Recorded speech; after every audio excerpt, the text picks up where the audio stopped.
From Chennai. எனக்கு ஒரு 12 years daughter இருக்காங்க. ஆக்சுவலி எனக்கு ஒரு 16லேயே மேரேஜ் ஆகிடுச்சு.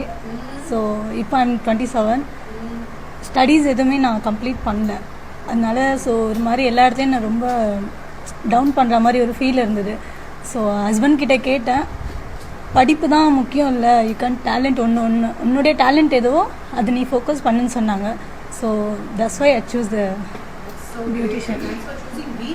S ma'am. ஆக்சுவலி நான் ரொம்ப நாளாக உங்களை ஃபாலோ பண்ணிகிட்டு இருக்கேன். அதனால் பட் எதுலேயுமே உங்களை ஃபாலோ பண்ணலை. ஆக்சுவலி என்னென்னா ஐ ஃபோக்கஸ் ஃபுல்லாகவே நீங்கள் தான். எனக்கு உங்களுடைய எல்லாமே நீங்கள் பேசுகிறது, உங்களுடைய ஒர்க் எல்லாமே எனக்கு அவ்வளோ பிடிச்சிருந்தது. அப்போது ஃபஸ்ட் டைம் நான் இங்கே கால் பண்ணி கேட்டேன், என்னால் இது முடியுமா அப்படின்னு. அப்போது உங்கள் அகாடமிலேருந்து சொன்னாங்க, you can do it ma'am, உங்களுக்கு வந்து எதுவாக இருந்தாலும் சப்போர்ட் பண்ணுவாங்க அப்படின்னோடனே ஹஸ்பண்ட் கிட்ட சொன்னாலும் அவங்க அக்செப்ட் பண்ணிவிட்டு இங்கே அனுப்புனாங்க. Thank you so much ma'am.